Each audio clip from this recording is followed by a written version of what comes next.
Often regarded as the PlayStation phone, the Sony Xperia Play was a device released in March of 2011 by Sony Ericsson. It was Android's first true gaming phone with a full slide-out game controller hidden away, and similar to the PSP Go with the slight difference of a touch-sensitive thumbsticks instead of normal physical thumbsticks. And honestly, in the form of a phone, the Sony Xperia Play remains a rare gem. At the time of launch, there was nothing quite like it, and even up until present day, outside of gamepad clip-ons for modern phones, not Sony or any other company has tried making a phone like this since. So let's take a look at what the Sony Xperia Play can still do in 2025. Sit back and relax, and I hope you stick around. Now first and foremost, the Xperia Play, at least these days, is a gaming device. Sure, you could use it as a dumb phone if your carrier has 3G, but for the most part, these days, it's primarily going to be bought as a gaming device. So let's dive into that first. Now the first thing we're going to test is PS1 games. This is what was originally touted on this device, along with a couple other games we'll get to later. But yes, PS1 games / emulation works quite well. It's a little bit weird to get used to the flat analog thumbstick design in games that use it, but performance-wise, we have Crash Bandicoot here, and as you can see, it's running quite well. And it's quite comfortable to use that gamepad, much better than a flat touchscreen device. Another game, PS1 wise, we have Ridge Racer. This one actually does take utilization of the analog flat thumbstick design, and it, once again, performance is very good, and I sat back and played these two games for quite a while. And I'm pretty sure any other PS1 game should also run quite well. I would recommend FPSE for PS1 Emulation. Runs quite well.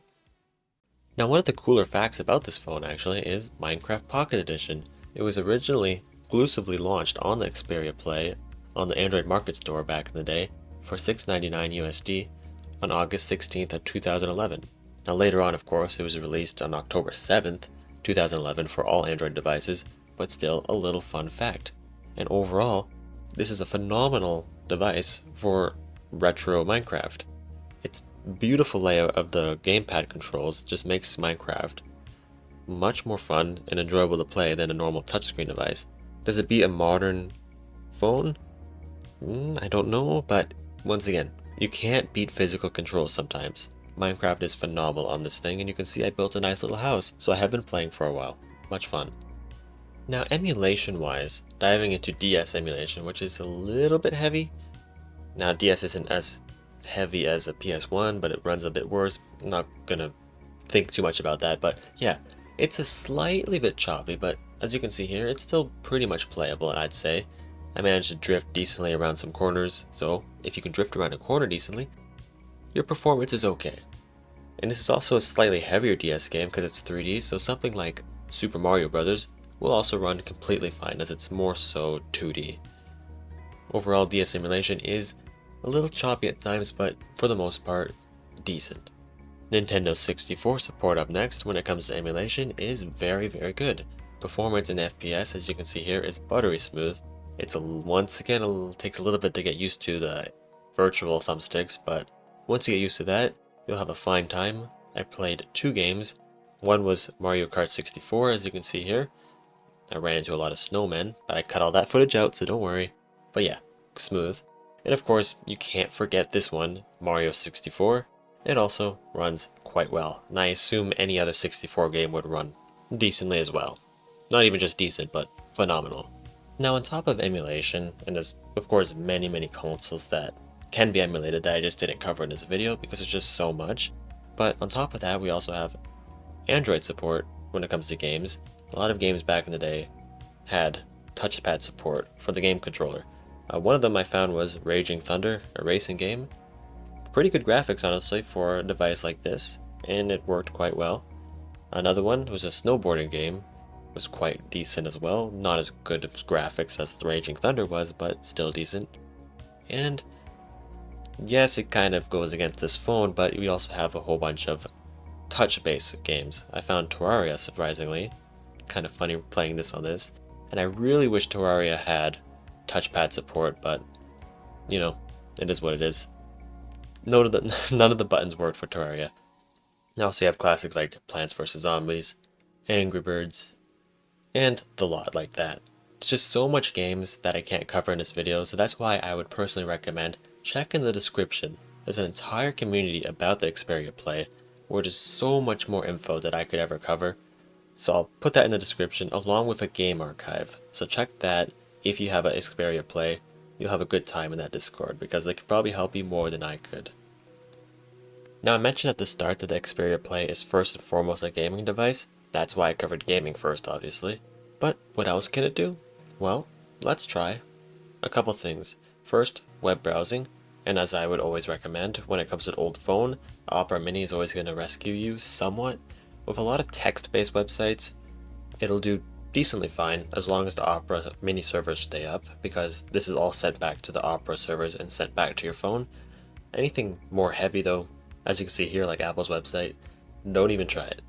Like, stick to text-based sites or just a modern phone for web browsing. Kind of obvious, but still cool to see Opera Mini working. Up next we have YouTube. YouTube is done through S60Tube and it's honestly flawless. I would recommend Opera Mini here because it has a built-in media player and it really helps S60Tube.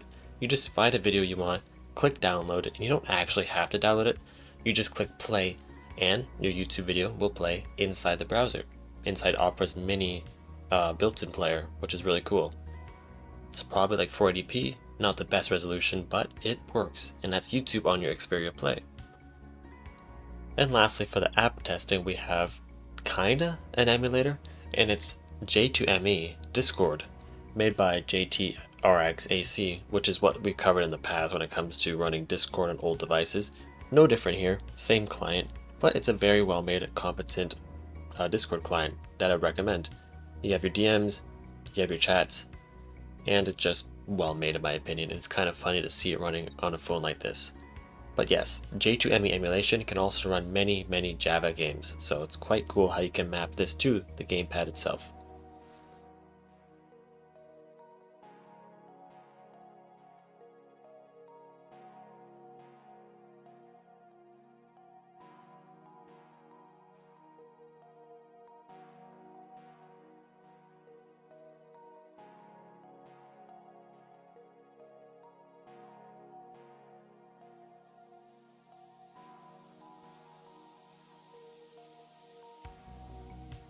And that was the Sony Xperia Play, an awesome device from 2011 that combined the idea of gaming and a phone into one device.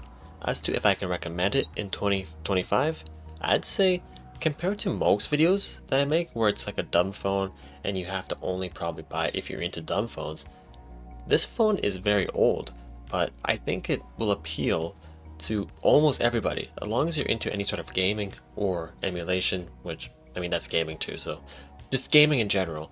I think as long as you find this for a cheap price, I can recommend this to pretty much everyone, as long as you can find it for a good price.